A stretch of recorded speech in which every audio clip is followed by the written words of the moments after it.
When you're 17 and bored in a nowhere town, you find entertainment in the dumbest places. For me and my best friend Nate, that place was the abandoned Greenfield supermarket. It sat just 3 blocks from Ridgeway High, right off Old Maple Drive, past the chain-link fence with the "No Trespassing" sign that hadn't been replaced since the 90s. Everyone at school had heard some version of why it shut down. Rats. Bankruptcy. A stabbing in the loading dock. Take your pick. But the version that stuck, the one that made it into whispered locker room talk and late-night group chats, was that a night manager vanished during a snowstorm back in '03. Left his keys in the door. Power still running. They found the registers open, and his car in the lot, but no body. No prints. Just one red handprint on the walk-in freezer door. Dried like paint. No one ever cleaned it up. That story alone wouldn't have been enough to get me to break in. But on that Friday night in October, with Halloween a week away, Nate pulled out a flashlight, gave me this smirk, and said, "Bet you won't make it to the freezer." Now, if you know Nate, you know he lives for this kind of thing. Skating down railings, climbing rooftops, sneaking into places he shouldn't be. He's the kind of guy who laughs when someone else screams. I should have known better. Still, I played along. "What do I get if I make it?" I asked, trying to keep my voice steady. He grinned. "Bragging rights. Oh, and I won't tell Kayla you still sleep with a night light." I punched his arm for that one. Harder than I meant to. But I didn't back down. We waited till sunset. By then, most of the teachers had left the school, and traffic along Old Maple slowed to a trickle. The supermarket's lot was overgrown, cracked asphalt strangled by weeds, glass crunching under our sneakers as we made our way to the back door Nate swore he'd found unlocked last week. He was right. The door moaned open like it hadn't moved in years. The air that hit us smelled like damp cardboard and rust. Not rot exactly, just wrong. We stepped in, flashlights slicing through the pitch. Shelves were still up, but empty. Signs for dairy and frozen foods hung half-crooked. The tiles were stained. A single shopping cart lay on its side near the customer service desk, like it had been dropped mid-sprint. I remember thinking how quiet it was. Not just silent, dead. Like the place had forgotten what noise sounded like. Nate bumped my shoulder. "Still good?" I nodded. My throat was dry. "All right," he said, checking his phone. "You've got 10 minutes. Get to the freezer, snap a pic, come back." "Easy," I lied. He gave me a 2-finger salute and backed out the door, letting it click shut behind him. I was alone. And from the second that door closed, I felt it. Not fear. Not yet. Attention. Like something in the dark had just turned to look at me.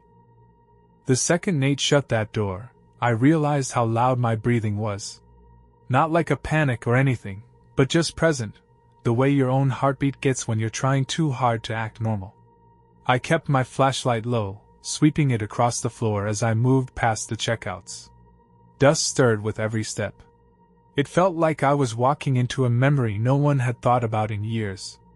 Not even the air wanted to be here. There were these weird details I started to notice as I made my way toward the back of the store. Like how some of the aisle signs still had old product labels stuck to them. 5 for $5. Deals. Expired coupons. One of them was for a cereal brand I hadn't seen since I was a kid, Berry Blasters, with that creepy mascot with the giant eyes. That brand had gone out of business like 10 years ago. I passed by aisle 7, and I swear I heard something.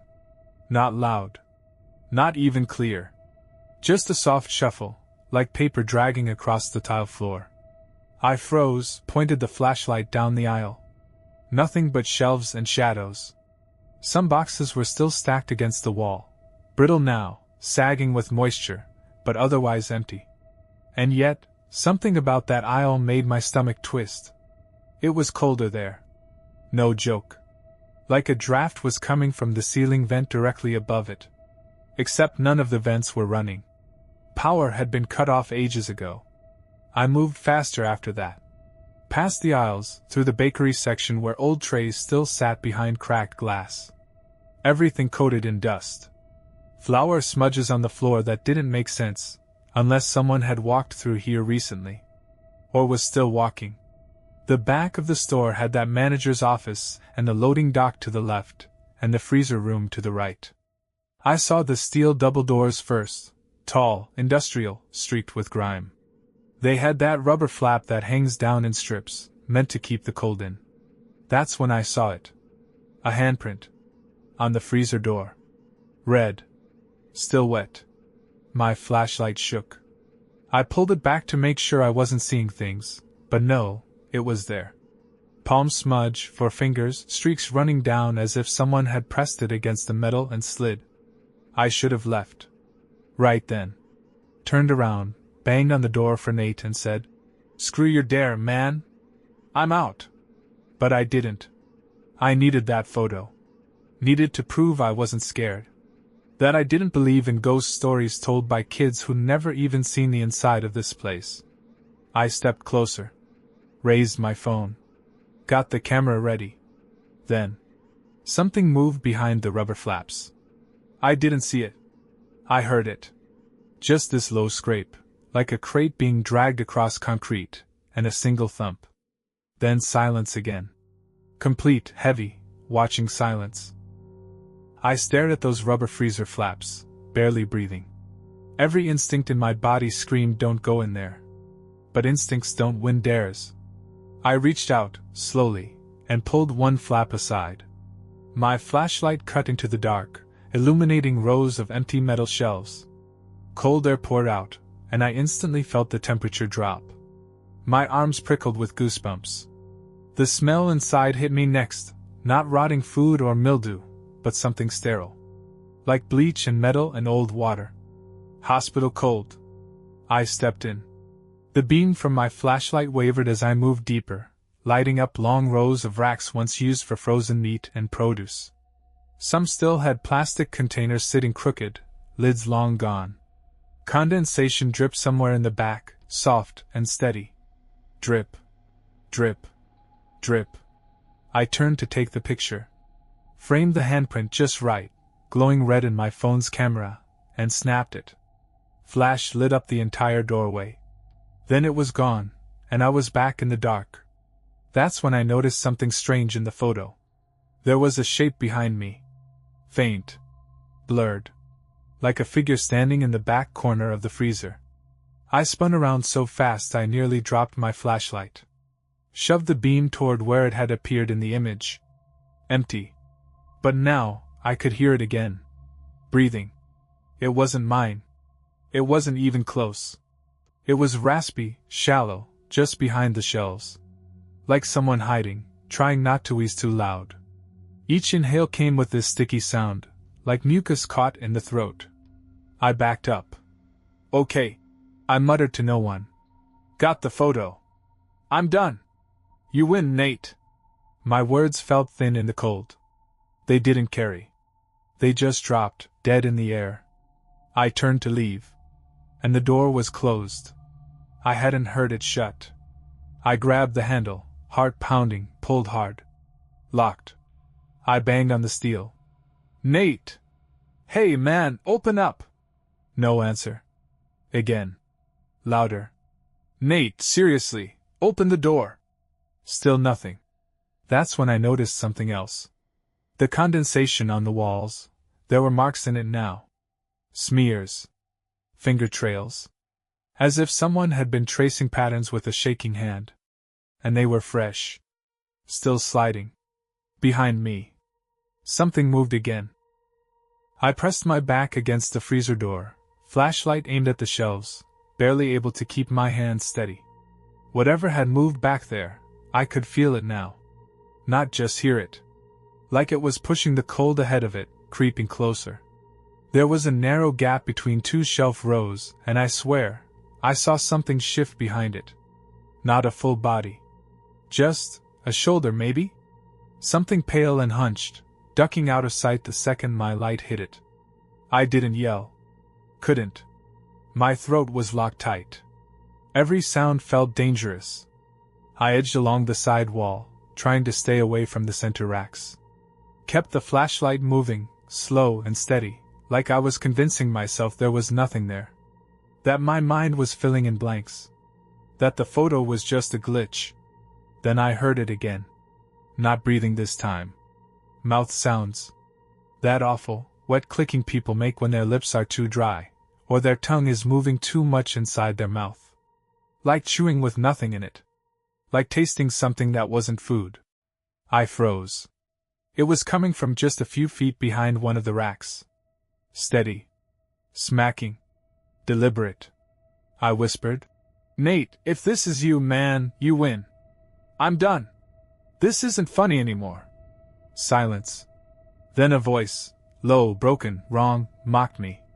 Not exactly my words, but the rhythm of them. The shape of the sentence. And funny, no more. The voice didn't sound like Nate. Didn't sound like anyone. It was like someone had heard me speak through a wall and tried to copy it phonetically. The tones were off. The cadence warped. I lost it. I darted between the shelves, skidding on the damp floor, light shaking like crazy. I slammed my shoulder into the freezer door again and again, screaming for Nate. And then I heard a reply. From the other side. 3 knocks. Then a pause. Then 3 more. I almost cried. Nate was still out there. Thank God. Nate! Open the door, man! Hurry up! I backed off the door, waiting for the handle to rattle, for it to swing open. It didn't. Instead, something on the inside knocked back. 3 slow knocks. Then a pause. Then 3 more. I stared at the door, heart beating out of rhythm. That pattern, it was a copy. An echo. Too perfect. Too late, I realized it wasn't Nate. The knock stopped. I stood there, breath fogging up in the freezing air, trying to figure out what the hell was going on. My phone buzzed in my pocket, and for one split second I felt real, full-blooded hope. I yanked it out, Nate's name on the screen. You good? I didn't even text back. I hit call. Nothing. No ring. Just dead air. Then click. And silence. No breathing. No background noise. Just a connection, like someone had picked up the phone and was holding it up to listen. Nate? I whispered. No reply. Just static. Then something whispered back. Not into the phone. Right behind me. Not him. I spun, flashlight flaring across the shelves. Empty. And then, like my brain lagged behind reality, I realized something else was wrong. The door was open. Just a crack. Enough to see the light from the main store bleeding in across the floor like a thin, sickly yellow line. I didn't wait. I bolted out of the freezer, gasping for warm air that wasn't there, tripping over myself as I crossed into the store again. And that's when I saw Nate. Standing halfway down aisle 7. Just standing there. Not moving. Nate! I shouted. What the hell, man? Why didn't you open the door? He didn't answer. I started toward him, furious. My hands were shaking from adrenaline, my face flushed and frozen all at once. But as I got closer, something stopped me. He wasn't looking at me. He was facing the shelf. Just staring. Frozen. Nate? I said, quieter now. No answer.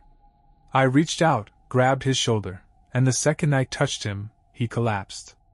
Like his body just gave out. Knees buckled. He dropped hard onto the tile. I dropped down next to him, yelling his name. He was pale, his lips were blue. But he was breathing. Barely. His eyes opened. Just a sliver. Then he whispered something I'll never forget. You were never in the freezer. I froze. What? But he was out again. Eyes shut. Unconscious. And that's when the lights came on. Not the overhead fluorescents. Those were long dead. These were work lights, emergency battery lamps, hanging from the ceiling, flickering one by one as they powered up. And as they lit the store, I saw them. Other people. All down the aisles. Standing still. silent, facing shelves that held nothing. Men, women, a few teenagers. All of them blank, pale, unmoving. Just like Nate. I stood in the center of the store, my breath short and sharp, Nate unconscious at my feet, and a dozen people frozen in place around me. They were scattered across the store like mannequins dumped out of a truck. All facing shelves that hadn't held food in over a decade. Some stood with hands at their sides. Others had their arms half raised, like they'd been reaching for something when time froze. The worst were the faces. Blank. But not expressionless. It's hard to describe. They weren't catatonic, exactly, they looked stuck. Trapped in some invisible moment. Like people in a dream who think they're awake, but aren't. Their eyes tracked slowly. A few blinked. One of them, an older man in a ripped parka, was mouthing something. Over and over. No sound. I stared at him. Read his lips. Don't look away. I didn't know what that meant yet. I wish I hadn't found out. I backed up toward Nate, trying to get him up. I shook him gently, smacked his cheek. Nothing. He was breathing, but it was shallow, and he wasn't waking up.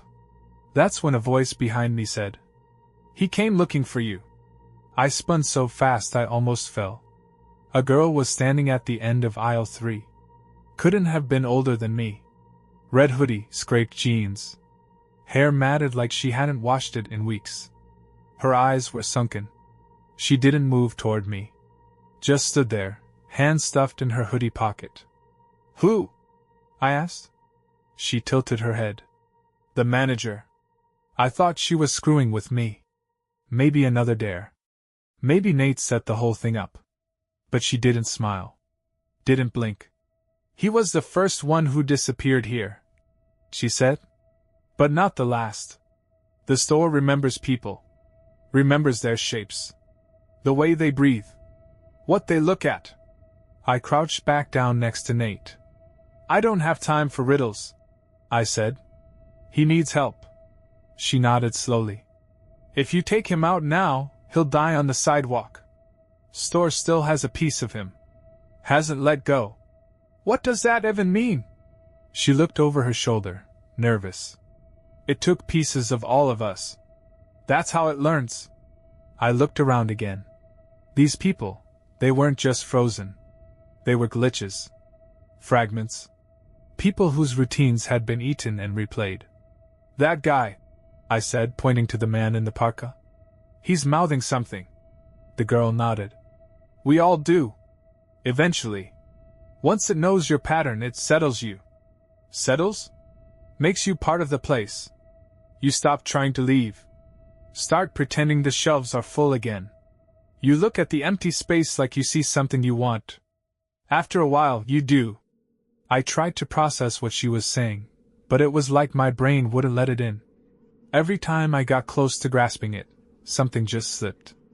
Like trying to remember a dream before it evaporates. "Why are you still walking around?" I asked. She gave a weak smile. "Because I stopped fighting it. That's the trick. You don't resist. You just coast under the radar. If you move fast or loud, or try to escape, it gets curious." "What does?" She stared at me like it was obvious. "The thing behind the shelves." Something knocked. Loud. From the wall behind aisle 9. Once. Then again. Then 3 rapid hits, like a fist pounding to get out. I jumped to my feet. "Shh!" she hissed, suddenly panicked.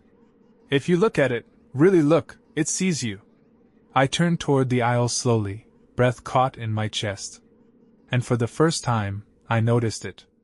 There was a gap in the shelves. Just wide enough for a body to stand inside. And in the dark slit between canned goods and cereal signs, something moved. I only saw part of it, a face, maybe. Or the idea of one. Not flesh, not bone. Like a face drawn in dust. Smudged features.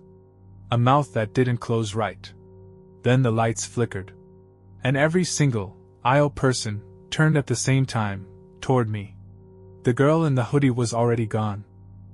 When all those aisle people turned to face me, Every one of them with that dead-eyed stare. It felt like my skin shrank 2 sizes too small. I didn't move. Didn't breathe. Nate was still unconscious at my feet.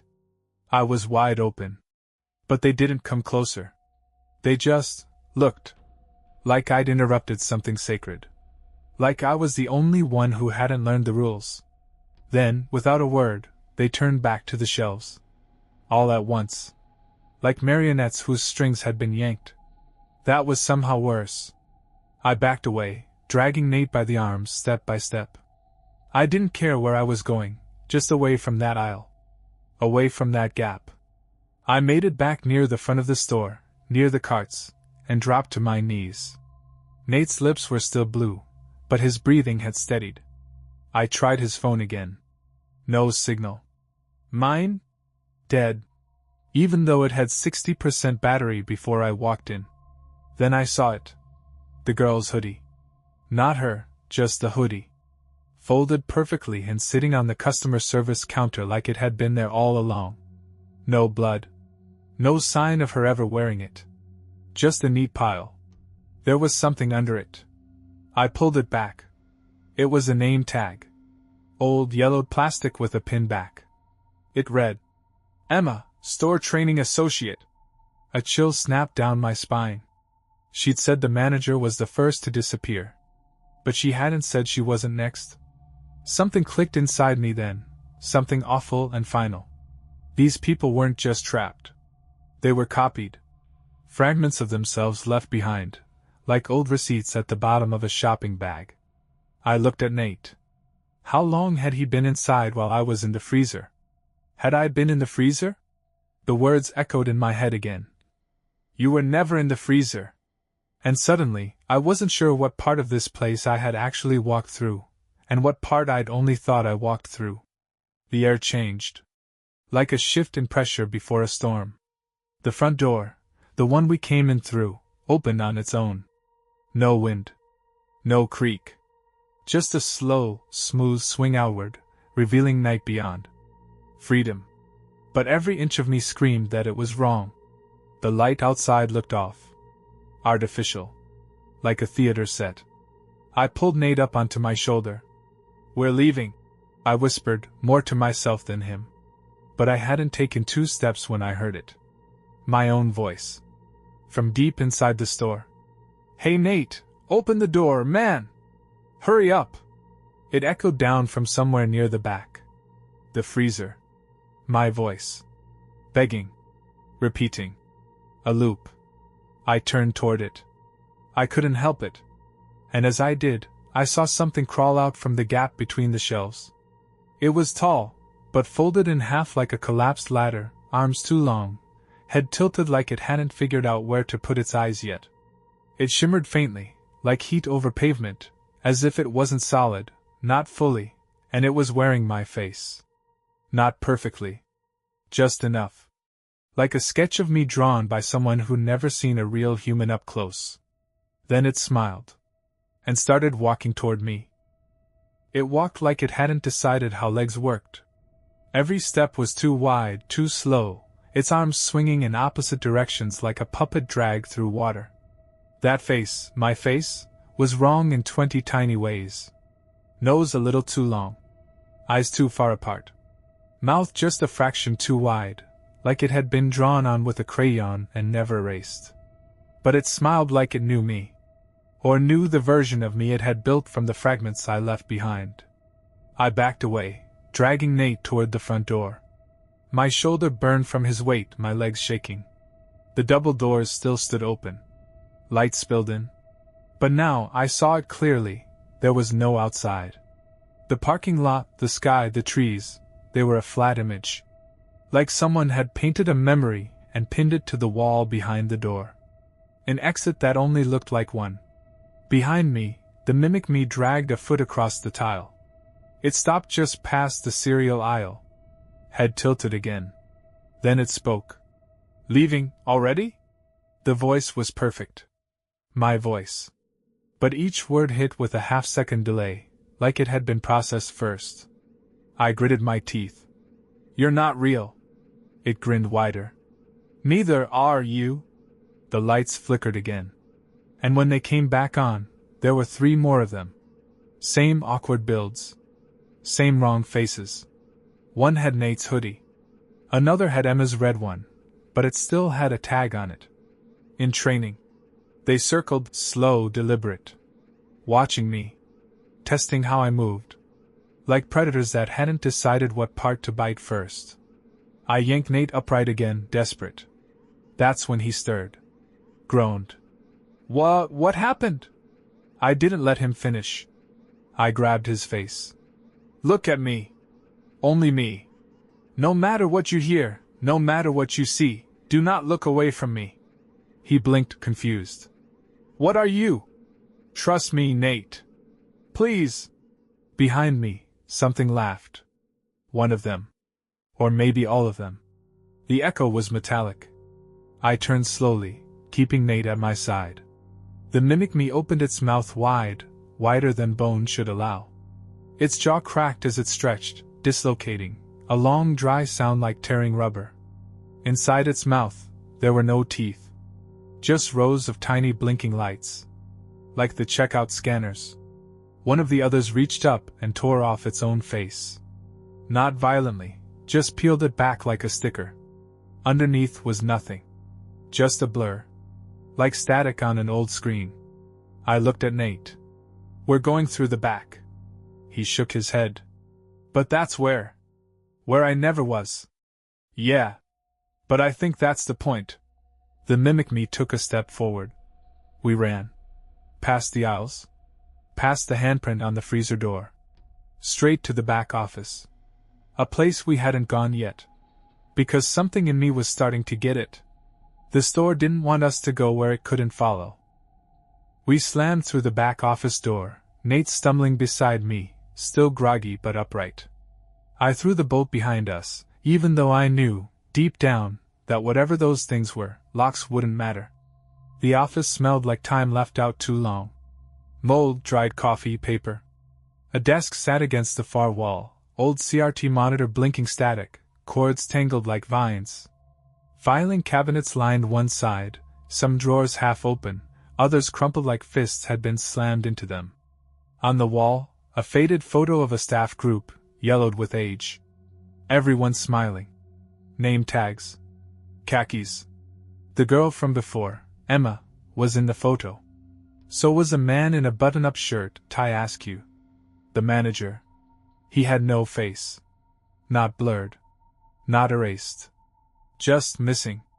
Nate dropped into the office chair, gripping the armrests. What the hell is happening? I didn't answer. I was looking at the corkboard behind the desk, pinned with schedules, warnings, old sales printouts, and one note scrawled in red marker. You forgot something. IT didn't forget you. Beneath it, scribbled over and over. Stay in motion. I looked at Nate. How long were you alone in here before you found me? He blinked. I don't know. I walked in, you were already gone. I thought you were messing with me. I followed your voice. You were laughing. I wasn't. I never laughed. That was the store. Playing back pieces of me. I checked the desk drawers. Empty snack wrappers, broken pens, and a tape recorder. The old kind, black and clunky, with a cracked play button. I hit it anyway. The tape whirred. And then a voice played. Not mine. Not Nate's. But familiar. It was tired. Ragged. Male. Day 19. I think. Or 20. Doesn't matter. If you find this, you've stayed too long. It learns you fast. Smells your thoughts. Rewinds you. And when you forget which parts were yours, it feeds. The tape clicked, then rewound, on its own, and played the same thing again. Nate stared at it. That voice, that's the guy from the news, right? The manager? I nodded slowly. He was never missing. He was just still here. Only pieces of him, scattered through the aisles. An echo in the shelves. A flicker in the freezers. Then something thumped hard on the door. Then again. Louder. It wasn't trying to sneak anymore. It knew we were in here. I grabbed Nate. There's a loading dock through the back storage room. We get there, we're out. We run, we don't stop. We don't talk to anything, don't look at anything that looks like us. He nodded, pale. Okay. I pushed open the door to the back stockroom. And we stepped into someone else's memory. It wasn't the stockroom anymore. It was a fully lit supermarket. Clean. Bright. Cheerful music playing overhead. Customers shopping. Employees bagging items. The smell of rotisserie chicken in the air. And everyone in the store looked up when we entered. Every single one of them had our faces. Nate froze beside me, staring at the crowd of smiling, faceless copies walking the aisles, every one of them wearing a version of our face. Some younger. Some older. One of them had a nosebleed that never dripped. Another was missing an eye but smiling wider than humanly possible. One walked like Nate, right down to the limp he got after spraining his ankle sophomore year. Another held my exact backpack, the corner ripped just like mine. They moved normally. But their eyes, what little detail existed, never left us. We were the foreign bodies now. One of the fake me's pushed a cart down the cereal aisle, stopped, and looked at Nate. Then, with perfect cadence, said, "Don't look away." It smiled. And they all stopped moving. Hundreds of them. Their heads turned in perfect unison. Their mouths opened. And they screamed. But not like people scream. It was like register beeps stretched into a shriek, mechanical and sharp, wrapped in static and echo. I clamped my hands over my ears, but it wasn't enough. It wasn't just sound. It was inside my skull, like it was burning through old memories, trying to overwrite them. Nate dropped to his knees, eyes wide, shaking. "I can't, I don't know which one's me," he gasped. That's when I saw it. Down the center aisle. An open exit door. Not like before, not painted, not staged. This one was raw metal, lit with a red glow. Real wind came through. Dust. Cold. It wasn't freedom, but it was real. "Nate," I said, pulling him up. "We go now." He looked back at the crowd. "What if we're copies?" I gripped his shoulders. "Then we run anyway. Let the real ones deal with it." He gave a broken laugh. "That's fair." We ran. The aisle people screamed louder, starting to move now, jerky, twitching, all wrong. One tripped, split open like a paper doll, and a mess of receipt tape and black wires spilled out. Another one started changing mid-run, flickering through versions of me, each one older, then younger, then just a skeleton in a Ridgeway hoodie. We hit the exit. Just before I crossed the threshold, I turned back. One of the things had stopped chasing. It stood still, watching me. Its face flickered once. And for the briefest second, it was Emma. Then the door slammed shut behind us. Not the parking lot. Not Ridgeway. Just a cracked, two-lane road leading into thick pine trees. Cold wind on our faces. Real gravel underfoot. Somewhere distant, a car driving, a bird calling. Life. We didn't speak for a long time. When we finally made it back to town, people stared. Not because of how we looked, but because they said the store had been torn down 5 years ago. An empty lot. Nothing left. No signs. No building. No freezer.